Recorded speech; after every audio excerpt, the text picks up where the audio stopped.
Pero antes de comenzar con mi columna, te quiero invitar a mi página web cpnmatiasbatista.com. Ahí vas a encontrar mi consultorio financiero para tener una entrevista individual conmigo, ya seas individuo o empresa. También vas a poder encontrar el link para la apertura de cuenta en Portfolio Personal Inversiones, donde yo quedo como asesor de esa cuenta en Portfolio. Este dato también lo vas a encontrar en el link de la descripción de este video. También vas a poder acceder al monitor económico, donde están los principales datos de la economía argentina, las principales variables, todas sintetizadas en una página. Y también todos mis cursos en clavebursátil.com, cada uno de los cursos y el calendario de cursos correspondiente.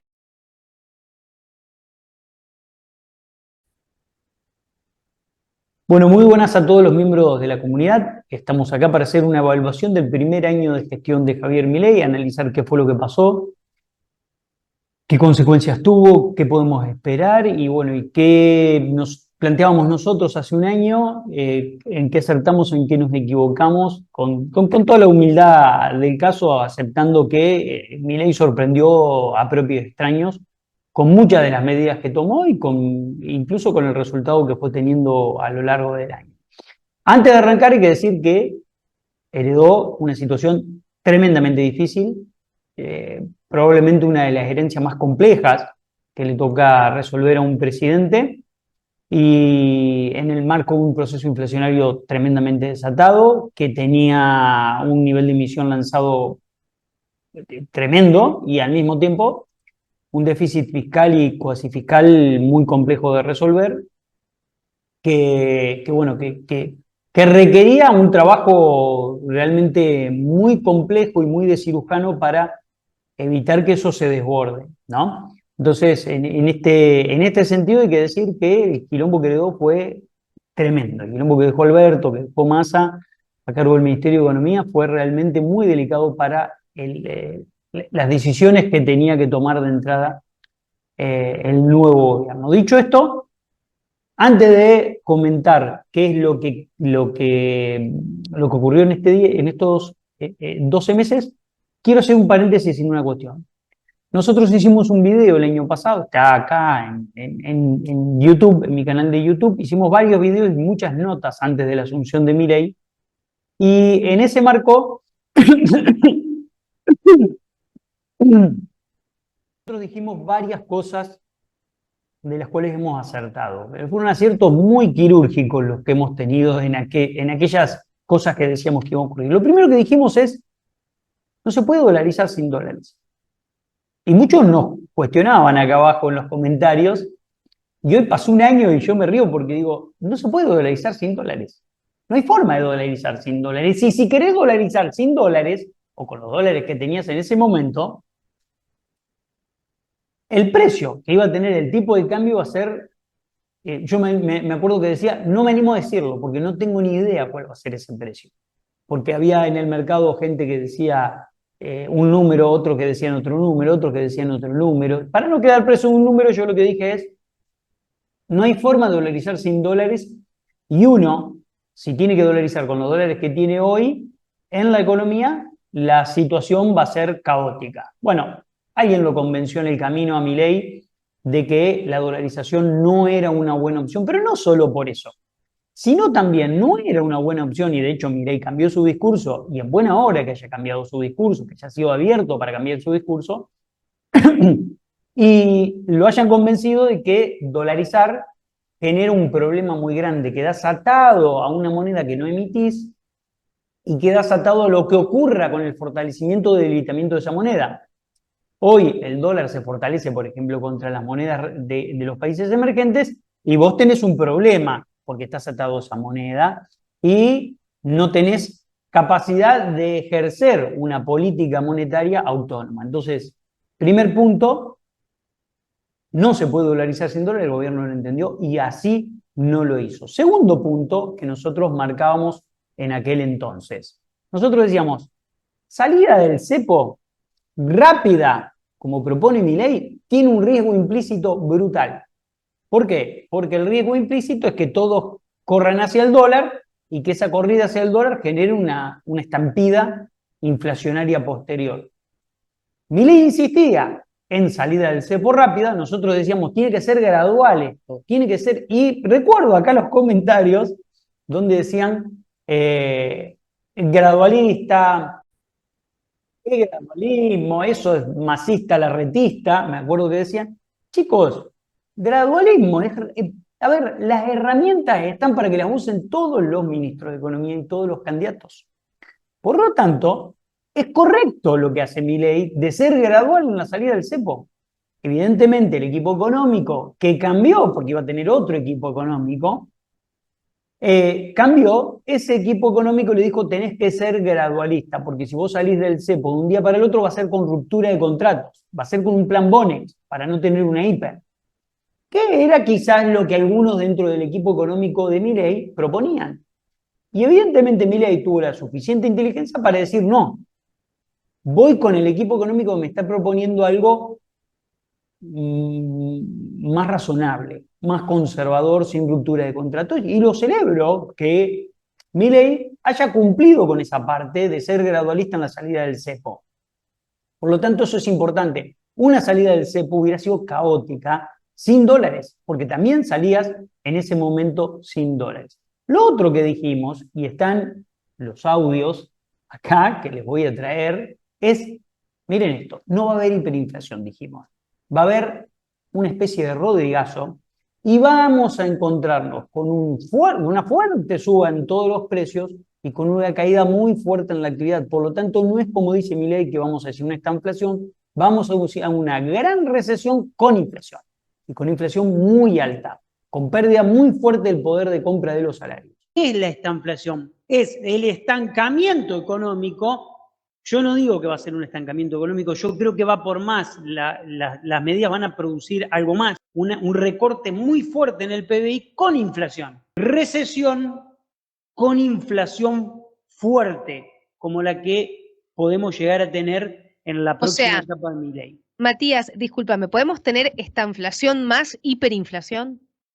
No va a haber hiperinflación porque yo coincido con él, dependiendo de la praxis del equipo económico. En Argentina está todo sujeto a lo que pueda ocurrir y me parece que hace mal poner todo el tiempo la palabra hiperinflación arriba de la mesa, tranquilo, porque las expectativas juegan, Javier. Entonces es muy importante tener en cuenta que las expectativas te pueden jugar en contra, vos sos el presidente ya.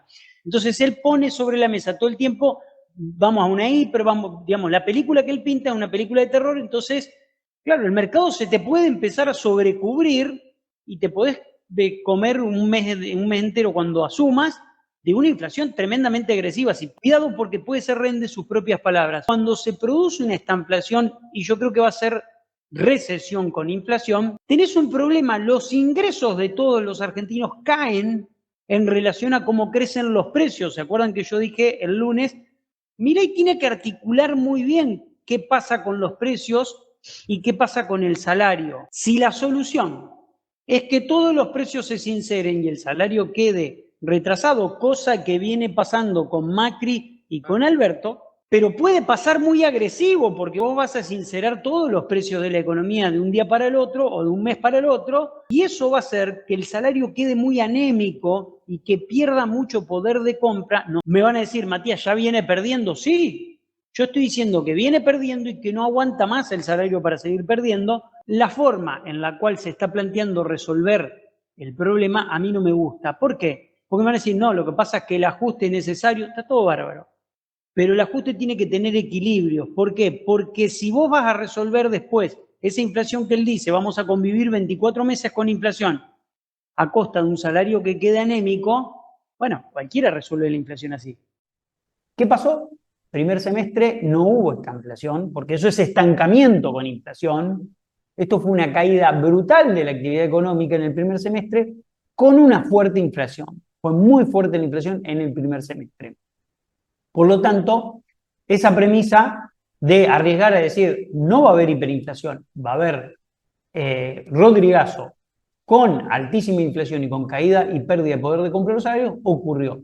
Tercero, dijimos, la inflación va a bajar, y hasta incluso yo me animé a decir que en algún momento pensé que íbamos a tener deflación, y yo creo que en el futuro podemos llegar a encontrarnos con esa situación. ¿Por qué? Porque la caída en el poder de compra y en los ingresos iba a ser tan grande que en algún punto se encuentra con que los precios volaron a tal nivel y los salarios cayeron y los ingresos cayeron, los ingresos, salarios, jubilaciones, pensiones, y el poder de compra de las familias y las ecuaciones de costos de todas las empresas cayeron de tal manera que en un punto no hay forma de convalidar aumento de precios. Por lo tanto, en un momento esa inercia se frena y se frena al mínimo. Entonces, dijimos, en algún momento la inflación se va a resolver por esa situación. ¿Va a ser difícil que rompa el 4%? Sí, va a ser difícil que rompa el 4% porque la inercia inflacionaria lo va a empujar. Logró romper la inercia inflacionaria y sorprendió a todos con una inflación por debajo del 4% y ahora por debajo del 3%. Y probablemente nos ubiquemos por debajo del 2% porque las dos anclas que utilizó, yo lo que no me imaginé es que el gobierno iba a utilizar como ancla antiinflacionaria el tipo de cambio. No me imaginé, porque estamos hablando de un gobierno liberal y ha intervenido durante todo el año el tipo de cambio. Estamos hablando de un gobierno liberal que estableció un dólar blend a lo largo de todo el año, algo que a mí me sorprendió, pero realmente de sobremanera. Yo jamás me imaginé que con una medida que utilizó el kirchnerismo durante mucho tiempo, el gobierno intente contener brecha durante todo este primer año de gestión. Me pareció realmente muy extraño, porque además cuando asumís y evaluás, no tenés necesidad de tener un blend, no tenías necesidad de tener un blend, pero bueno, evidentemente el gobierno consideró que era una medida necesaria. Tercero, yo dije, no, los recursos van a caer muy fuerte, muy fuerte, y no va a poder lograr superávit fiscal. Me equivoqué. ¿Por qué me equivoqué? Porque jamás me imaginé que el gobierno iba a aumentar el impuesto país y que iba a reimponer el impuesto a las ganancias para los trabajadores y que iba a subir los impuestos que subió. Jamás me lo imaginé. No formaba parte de mi ecuación que Milei suba los impuestos que subió. El impuesto país le permitió a lo largo de todo el año tener superávit fiscal. El resto de los recursos cayeron como lo habíamos pensado. Todos los recursos cayeron porque la actividad económica cayó y se desplomaron la recaudación real, pero el único impuesto ahí que sostuvo la patriada fue el impuesto país sumado a el régimen de blanqueo que aportó recursos extraordinarios por el anticipo de bienes personales y también en mayo una recaudación extraordinaria muy fuerte de ganancias, producto de la devaluación. Entonces hubo que declarar muchas ganancias y ahí se materializaron en una gran recaudación por parte del gobierno. Eliminación del Banco Central, evidentemente Riedel, que es mano derecha intelectual, podríamos decir, Milei lo convenció de no eliminar el Banco Central. Por lo tanto, si bien él dice, bueno, para el cierre del Banco Central, yo creo que no va a ocurrir, creo que no va a ocurrir. Milei ha sido muy cambiante y ha demostrado capacidad de adaptarse a las nuevas situaciones, y me parece muy positivo que lo hayan convencido de que todos los países, si vos tenés, nosotros decíamos irónicamente, hay 5 países, que son 5 islas que están perdidas en el Caribe, que no tienen banco central. El resto de los países todos tienen banco central. Por lo tanto, es necesario que vos tengas un banco central porque es el ABC de tu política monetaria. En cuestión, me parece muy importante que el gobierno haya decidido sostener la cuestión del banco central. Otra de las cosas que nosotros manteníamos es que la recuperación, me los anoté a todos acá porque me olvido, la recuperación no va a ser en B, va a ser en U o en L, y va a ser lenta. La recuperación no va a ser en B. El gobierno hablaba de una recuperación en B ya en abril, esa recuperación en B no se dio, se está dando en estos términos, y si sacás al campo, que el campo, ¿por qué hay que sacar el campo? Porque el campo está comparando contra la peor sequía de los últimos 30 años. Entonces, si saco al campo que está comparando contra la nada misma, entonces todos los crecimientos son del 80-90%, si sacás al campo, la caída en la actividad económica en algún momento tocó los 8 puntos y a lo largo del año va a ser de 4.8 sin el campo, con el campo 3.6. Y la recuperación es lenta y es muy dispar, y hay sectores, y es verdad que se tocó piso y es verdad que se está recuperando la economía.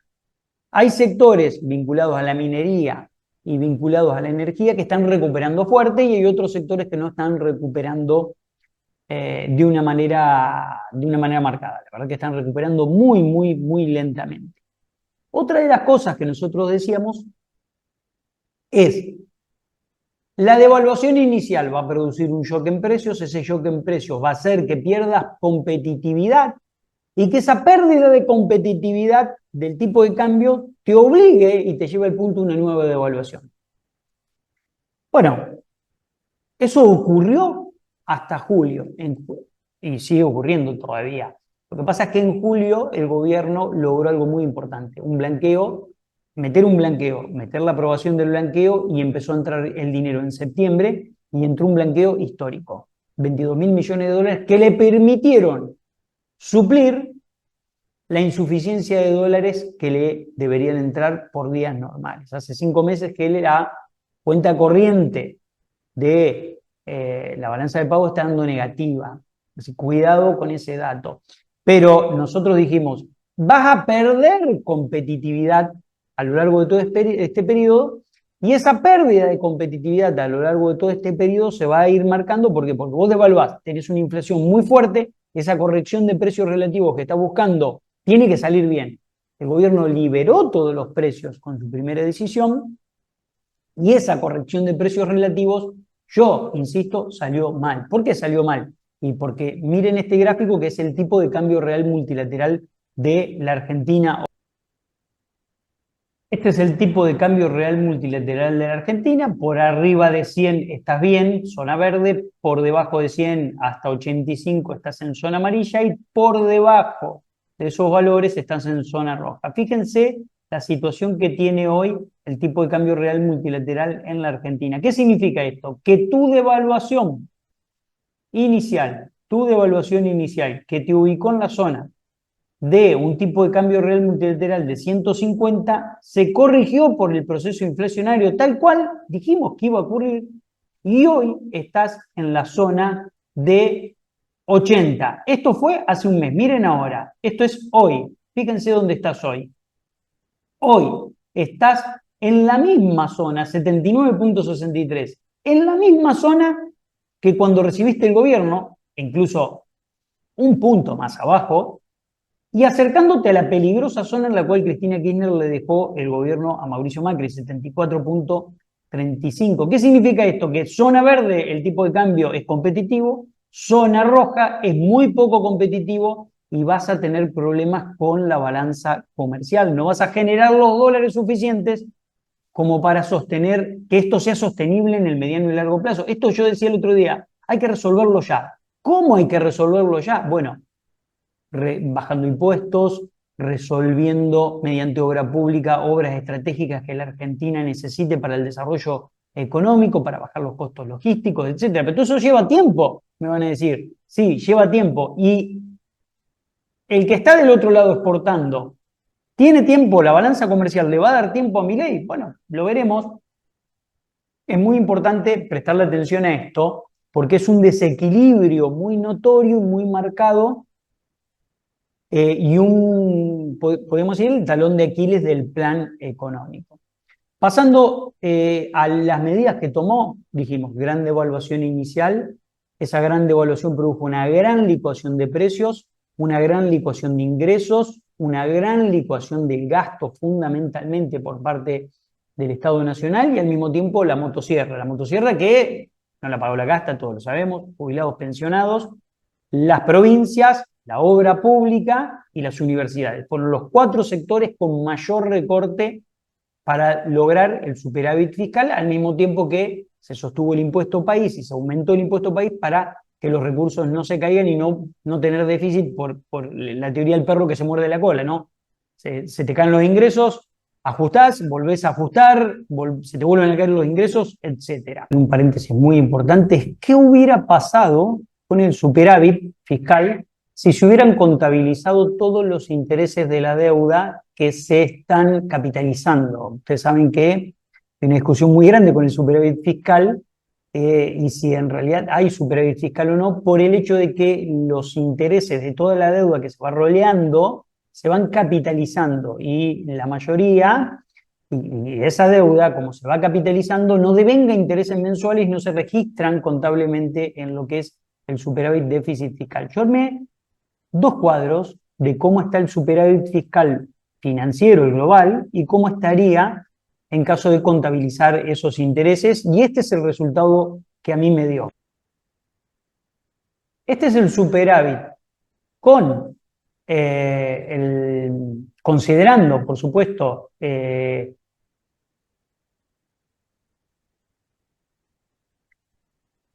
es el superávit que le da el gobierno y que generó el gobierno, medido a tipo de cambio promedio oficial durante el año, en cada uno de los periodos, y el que le da el gobierno como superávit, 3.300 millones de dólares acumulados a octubre positivos como superávit. Ahora, si nosotros consideramos los 9.5 billones que se deberían haber pagado de intereses que no se pagaron, pero que se acumularon como deuda capitalizable, y que en el marco de lo que algunos denuncian, contabilidad creativa, el gobierno los estaría ocultando y estaría llevándolos a lo que es la deuda, pero no reflejándolos en el superávit.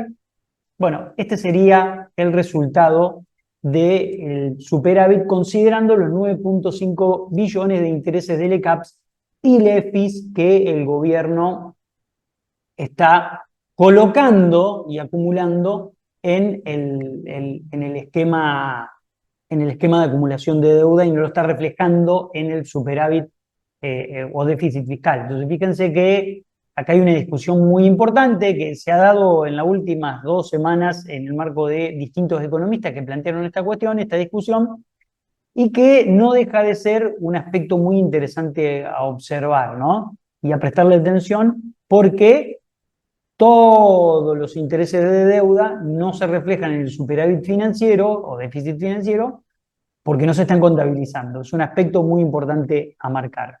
Otra de las cosas que nosotros dijimos allá por el inicio antes de que comience el gobierno de Javier Milei, dijimos, es un error salir de los BRICS. La primera decisión que tomó fue salir de los BRICS, no voy a negociar con comunistas, etc. El gobierno volvió a acercarse a los BRICS y habló de su comercio bilateral con China. De hecho, Milei se va a reunir con el presidente chino en estos días, y volvió a hablar de, obviamente, no se puede por una cuestión ideológica poner en contra del flujo comercial del mundo. No tiene sentido ponerse en contra del flujo comercial del mundo, y si tenés que negociar con China y te conviene, vas a negociar con China, si tenés que negociar con Brasil y te conviene, vas a negociar con Brasil, y si tenés que negociar con Estados Unidos, lo vas a negociar.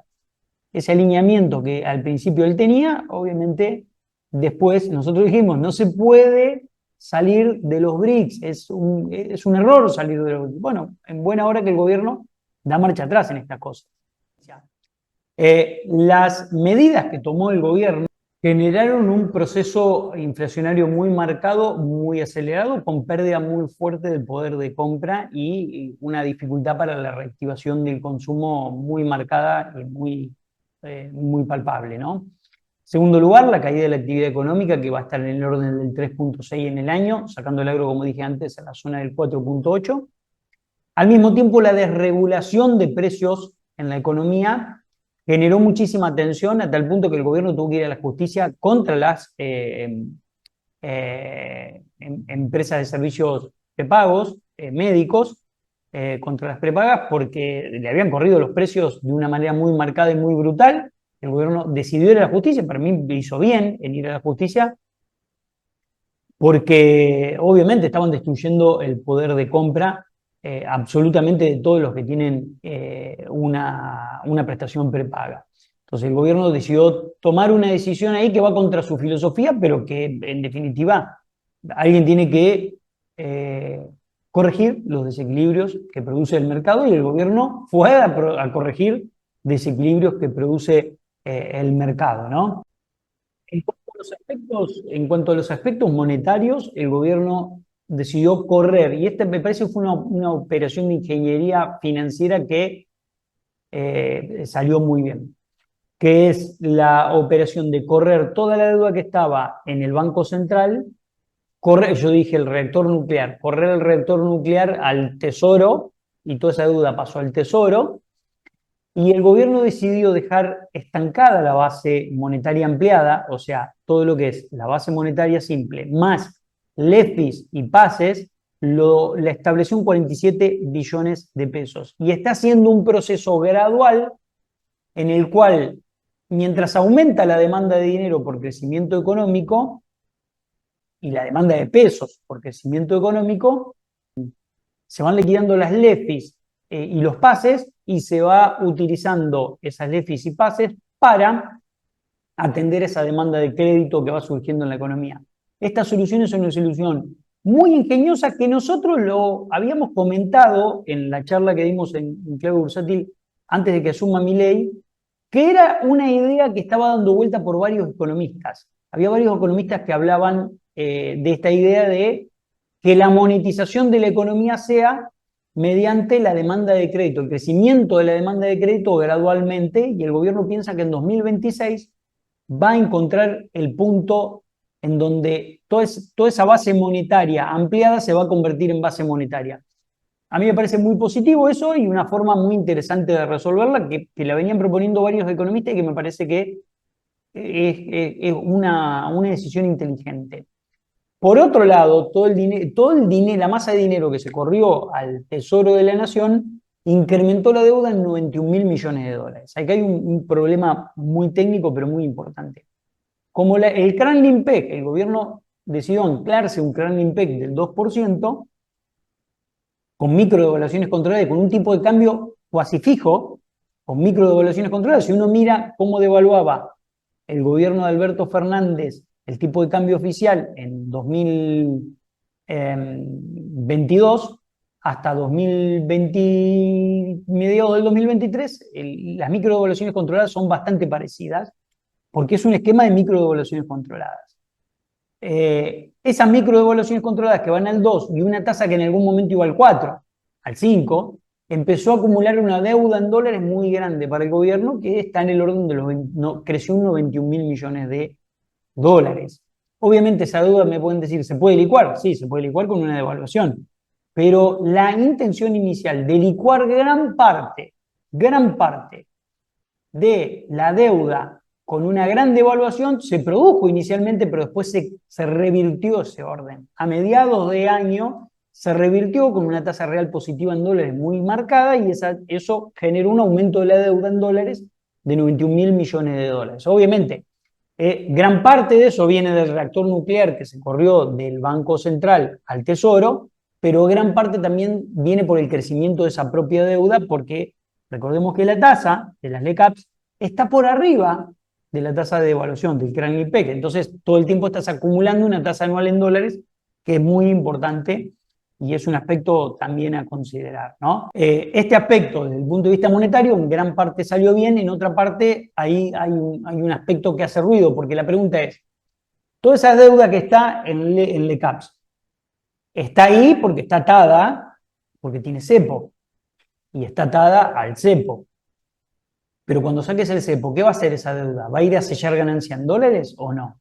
Entonces ahí viene un elemento muy importante a tener en cuenta, decir, che, si esa deuda se va a sellar ganancia en dólares, cuidado porque te puede volar el dólar y puedes tener un problema muy grande. El gobierno toma nota y sabe muy bien que esto puede ocurrir, por lo tanto, la promesa de eliminar el cepo en el primer semestre, primero en inicial, después en el primer semestre, después se puede convivir con cepo y ahora no está claro cuándo va a ocurrir la salida del cepo, probablemente en febrero con algún crédito del FMI, probablemente después de las elecciones. No lo sabemos, Caputo es muy cauto en esta cuestión. Ahora, yo no creo que sea sano que vos salgas del cepo con un crédito del FMI. Lo que vos tenés que hacer es acumular dólares genuinos y acá viene una discusión muy importante de este primer año del plan. ¿Por qué?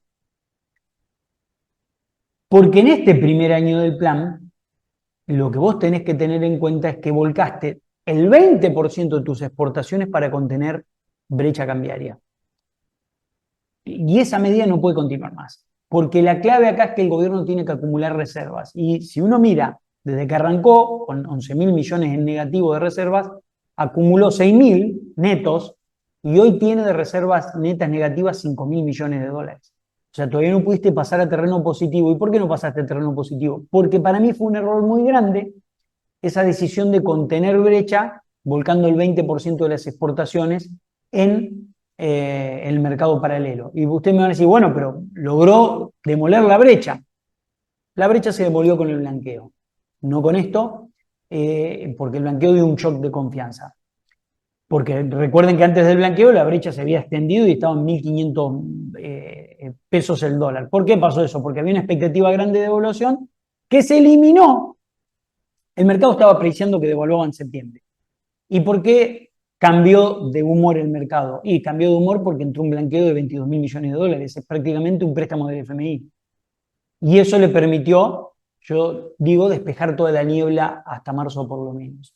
Entonces, es necesario terminar con el dólar blend para que el Banco Central acumule reservas. Sí, es contrafáctico lo que voy a decir, pero si vos hubieras acumulado en todo este año, 2025, 2024, reservas en el Banco Central, porque hubieras devaluado cuando iniciaste y hubieras dicho se terminó el dólar blend, todas las reservas van adentro del Banco Central, probablemente hoy tuvieras 5.000 millones de dólares, 8.000, 10.000 millones de dólares, tendría más o menos 10.000 millones de dólares de reservas positivas, 10.000 millones de dólares de reservas positivas, porque más o menos estamos hablando de eso es lo que terminaste volcando, un poco más terminaste volcando al mercado paralelo, y eso te permitiría bajar automáticamente la brecha, porque la fortaleza de las reservas del Banco Central hubieran cumplido con el programa monetario del FMI en cuanto a acumulación de reservas, y vos hubieras demolido la brecha por acumulación de reservas. Bueno, es contrafáctico lo que digo, pero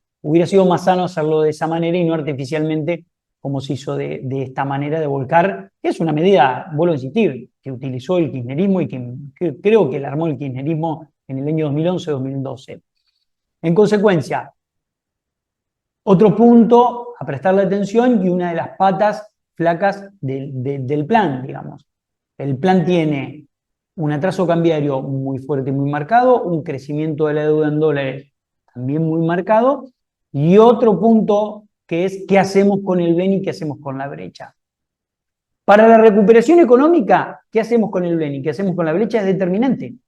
Pero es re importante eso, porque el RIGI, que es la fortaleza política que el gobierno logró para sacar las leyes, es un punto muy positivo para poner sobre la balanza, que le permitió sacar el RIGI, que en otras condiciones lo hubiera sacado, y que le permitió insistir en vetos muy polémicos, sobre todo el veto de los jubilados y el veto en las universidades.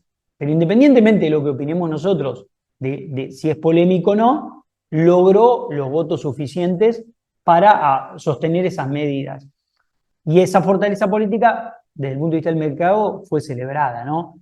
Y el gobierno ahora tiene un problema que es el siguiente: necesita que la inversión privada ingrese, pero la inversión privada por el RIGI no ingresa porque no tiene la garantía de que puede repatriar después los capitales. ¿Y cuál es esa garantía? Desarmar el cepo. Por lo tanto, la operación de pedirle guita al Banco Central y desarmar el cepo es muy parecida a la operación de Macri de pagarle a los hold downs, a los fondos buitres, para que se le abra el mercado internacional y poder colocar deuda. Es muy parecida en ese sentido. ¿Por qué? Porque en aquel momento necesitaba Macri pagarle a los hold downs para poder colocar deuda en el exterior. Y ahora Milei necesita, que fue una decisión que yo no comparto, la decisión que tomó Macri. ¿Por qué? Porque en ese momento fue el principio de todos los males. ¿Por qué? Porque se endeudó irresponsablemente para proyectos que no tenían nada que ver con mejorar la competitividad del país, y bueno, y así terminó, ¿no? Hoy el desafío de Milei es decir, asumo un endeudamiento con el FMI, y ese endeudamiento me puede dar las reservas necesarias para salir del cepo, y la salida del cepo puede hacer que ingresen los dólares mediante RIGI, y si ingresan los dólares mediante RIGI en las actividades que decidan explotar, la inversión me va a sustituir la caída de la obra pública, la caída en el consumo, etcétera, etcétera, etcétera. Entonces ahí va a repuntar la economía. El gobierno piensa que esa va a ser la espada de Damocles para que pueda repuntar la economía. Puede ocurrir, Puede ocurrir porque hay muchos proyectos que están esperando que se levante el cepo para el ingreso en cuanto al régimen de grandes inversiones. Hay que ver ahí, y el otro día lo hablaba con un empresario, si lo que va a ingresar por inversiones es inversión real o es maquinaria obsoleta que va a entrar de descarte de otras amortizadas de otras empresas. Cuidado con eso, es un dato no menor, es muy técnico lo que estoy diciendo, pero por ahí te hago figurar que entré en 10.000 millones de dólares y en realidad entré maquinaria vieja, obsoleta, y puse 500 millones de dólares. O hago figurar que entré 1.000 millones de dólares y entre eso están todas las maquinarias obsoletas y viejas y la voltita en la economía real no está, digamos, el dinero no entró, lo que entró es capital. Y el capital va a explotar una actividad, básicamente en el RI son extractivas, y como son actividades extractivas, cuidado ahí porque no generan empleo. Las grandes generadoras de empleo, industria manufacturera, el comercio mayorista minorista y el comercio mayorista minorista y la construcción están todavía en veremos, en ver cómo reactivan. Y el consumo está en ver en cómo reactivan. Desafíos para este 2025, pero antes de desafíos, año para la bolsa argentina y para los bonos y para los activos argentinos, fantástico. El mejor año probablemente de su historia, sacando parejito con 2018, podríamos decir, con 2017, perdón, pero quizás más que 2017, desde el punto de vista de la bolsa, desde el punto de vista de la baja del riesgo país, desde el punto de vista de los bonos, la fortaleza política que demostró Milei y al mismo tiempo su incompromiso inquebrantable con el superávit fiscal a costa de pelearse con los jubilados y con las universidades, le dio un plafón muy importante en el mercado de valores para que los inversores digan, bueno, está decidido y no importa pagar el costo político, y eso es bueno para el mercado. Lo que es bueno para el mercado no necesariamente es bueno para la economía, eso está claro, a Macri le fue fantástico desde el punto de vista del mercado, después las correcciones en lo económico eran brutales. Hay que ver cómo se acopla lo que está pasando en el mercado con lo que está pasando en la economía. Nosotros dijimos cuando arrancó el gobierno hay una dicotomía muy clara entre lo que pasa en el mercado de valores y lo que pasa en la economía. Bueno, esta dicotomía se sostuvo todo el año, absolutamente todo el año. Así que, bueno, ahora hay que ver qué es lo que nos depara este 2025. Hoy va a ser anuncios Milei, estoy grabando este video antes de los anuncios de Milei, por lo tanto no sé si va a haber algún anuncio económico o no, me estoy anticipando. No lo sé, pero lo importante es que se viene un año en donde el gobierno tiene sentadas las bases para demostrar cuál es su plan de gobierno.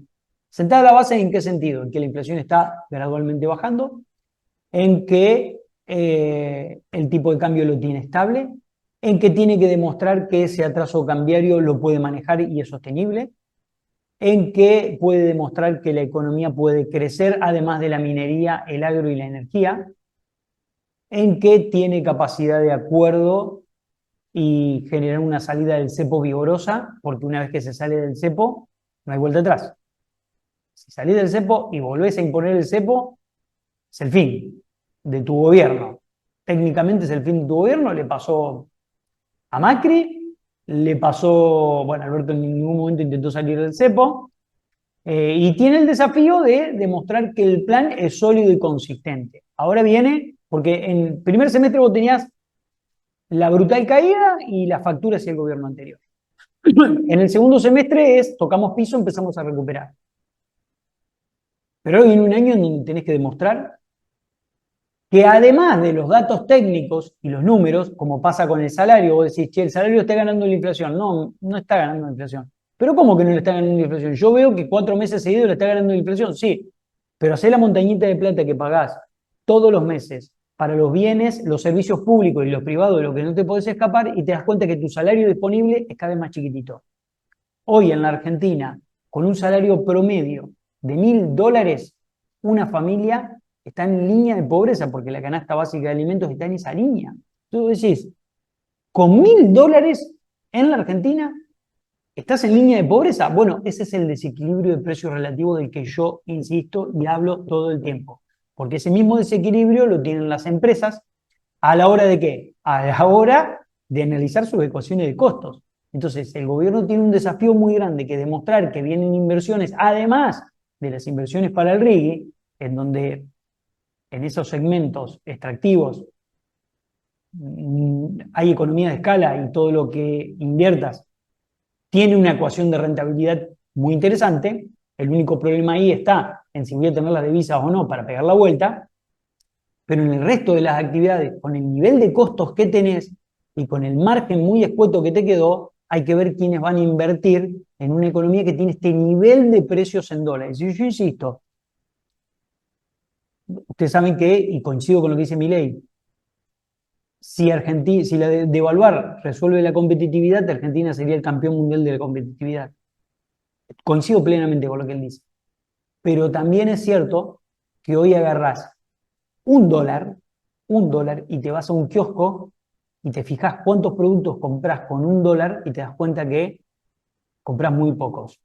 Pero muy, muy pocos. No compras 1 kilo de pan, no compras 1 litro de leche, no compras una coca, no compras una cerveza, no compras un agua mineral, no compras una tabletita de chicles, no compras un alfajor.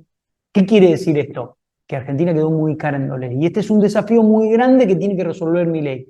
Él dice, yo no voy a devaluar porque seríamos los campeones. Coincido, perfecto. ¿Cómo lo resolves? Bajando impuestos, resolviendo estructuras burocráticas. ¿Cómo lo resolves? Bueno, es momento de resolverlo. No lo digo yo, lo dijeron todos los economistas afines y no afines al gobierno.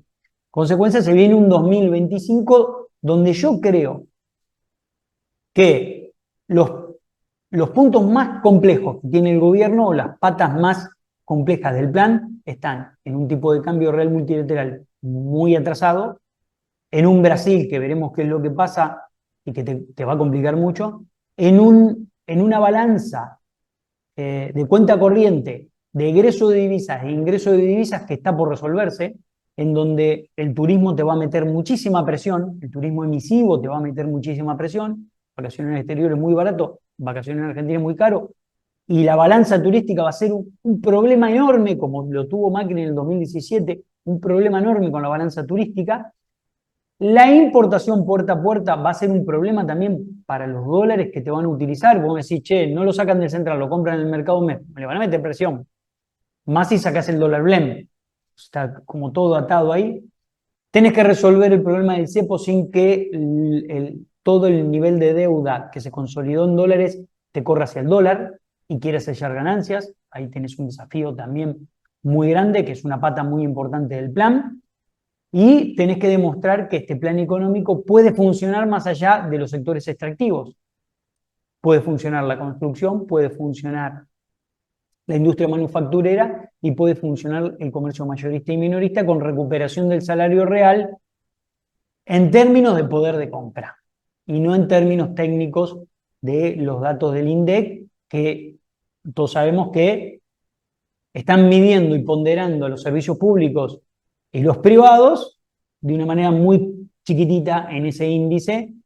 Bueno, ya hay muchas columnas con respecto a eso, y que la verdad de la milanesa acá es que el salario disponible es cada vez más chiquitito, cada vez más escueto, y ese es un problema que el gobierno tiene que abordar y tiene que resolver. En consecuencia, y el último punto nodal de esta cuestión es cómo hacer, que atraviesa un poco al tipo de cambio trazado y al nivel de precios internos en dólares que tiene la Argentina, es cómo hacer para reordenar ese gran desequilibrio de precios relativos que hoy tienes en la economía.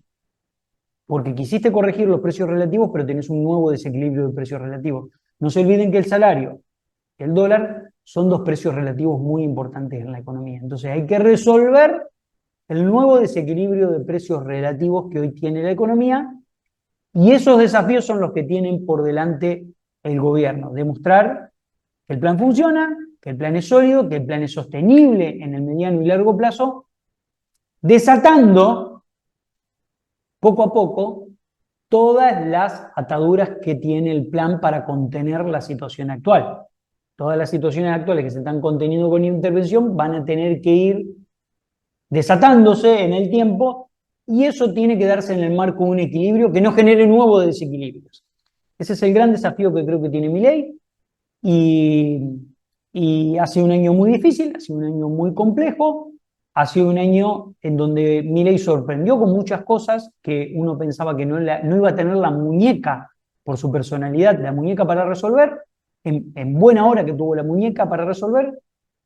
Uno no pensó también que Milei iba a ser tan pragmático, dada su férrea defensa de algunas ideas. Bueno, evidentemente dejó esas ideas para más adelante y tuvo la inteligencia suficiente como para poner sobre la mesa las urgencias y entender que tenía que tomar decisiones que no le gustan. Yo no creo que le guste el dólar blend, no creo que le guste el canal IMPEC, pero tuvo que tomarlas porque se dio cuenta que más allá de lo que él creía, que la inflación es siempre en todo lugar es un fenómeno monetario, hay otros factores en la Argentina que influyen, y de hecho el tipo de cambio es un factor clave y determinante que influye en todas las decisiones y que impacta y es un reguero de pólvora en el proceso inflacionario por un problema estructural que tiene la Argentina. Veremos si este 2025 se logra sostener el esquema, insisto, con los desequilibrios que hoy veo que tiene, y con un problema muy importante que es que, bueno, la apertura importadora puede hacer que en toda la industria nacional que no está preparada para competir, y me van a decir, bueno, pero hace 30 años que no están preparados para competir. Chicos, la industria nacional, pyme, grande, mediana, pequeña, lo que sea, da laburo acá. Y hay que cuidarla. Miremos a Trump. Levantemos la mirada y miremos a Trump. Hay que cuidarla y hay que protegerla. Y si la apertura importadora empieza a destruir infraestructura productiva, bueno, pues corremos el riesgo de una reprimarización de la economía, y eso es realmente delicado. Entonces, todos estos desafíos están sobre la mesa y veremos cómo transita este camino el gobierno en este segundo año, que para mí es el año de la verdad, es el año de demostrar que el plan funciona. El verdadero desafío que tiene Milei, y ojalá ese plan funcione, y ojalá sea un plan que meta a la Argentina en el desarrollo económico, pero bueno, para eso hay que hacer muchas cosas y muchas cosas bien. Les dejo un gran abrazo y perdón por la extensión de este video.